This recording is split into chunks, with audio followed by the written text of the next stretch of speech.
సభాధ్యక్షులు, ఈ సమావేశంలో పాల్గొంటున్నటువంటి మహిళా సంఘాలు, విజన సంఘాలు, ప్రొఫెసర్ కోదండరాం గారు, ఎమ్మెల్సీ గారు, డిఎంఏడిచో గారు, అందరికీ నమస్కారం. ముఖ్యంగా డివైఏపై తెలంగాణ రాష్ట్ర కమిటీ నుండి పిఓడబ్ల్యూ, పిఓఎల్ నాయకత్వాన్ని చాలా హృదయపూర్వకంగా అభినందిస్తా ఉన్నాం.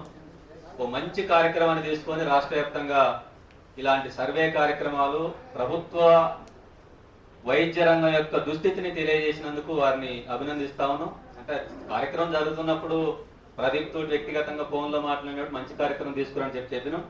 అయినా ఇవాళ ఈ కార్యక్రమాన్ని చేపట్టడం, బయట పెట్టినటువంటి కార్యక్రమం కానీ, అధికారులను పిలిచి మాట్లాడటం కానీ, మన ఎమ్మెల్సీ కోదండరాం సారు చాలా సమగ్రమైనటువంటి విశ్లేషణ ఈ రాష్ట్రంలో, దేశంలో వైద్య రంగంలో వస్తున్నటువంటి మార్పుల మీద మాట్లాడారు. అదేవిధంగా డిఎంఏడిహెచ్ఓ గారు కూడా వారికి ఉన్నటువంటి ఒపీనియన్ షేర్ చేసుకుంటూనే ప్రభుత్వ వైద్య రంగం అనేటువంటిది, విద్యారంగం, వైద్య రంగం అనేటువంటిది ప్రభుత్వ రంగంలోనే ఉండటం అనేటువంటిది అవసరం.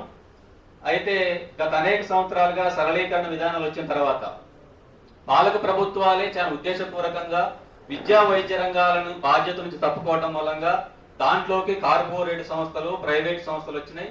ఆ రకంగా విద్యా వైద్యం అనేటువంటి దాన్ని వాళ్ళ పేదలకు అందినంత దూరంలోకి వెళ్ళిపోయింది. దాన్ని కాపాడుకోవాల్సిన బాధ్యత అది ప్రజల హక్కు, ప్రాథమికమైనటువంటి రాజ్యాంగ హక్కు అనేటువంటి మన రాజ్యాంగ హక్కుని, విద్యా వైద్య రంగాలని కాపాడుకునే దానికోసం మనలాంటి విద్యార్థి విభజన సంఘాలు భవిష్యత్తులో మరిన్ని పోరాటాలు చేయాల్సిన అవసరం ఉంది. వ్యక్తిగతంగా ఆ సంఘాలుగా మనం అనేక సందర్భాల కార్యక్రమాలు చేస్తా ఉన్నాం, కానీ ఆ శక్తి సరిపోదు. సంఘటితంగా మరింత పెంచాల్సిన అవసరం ఉంది.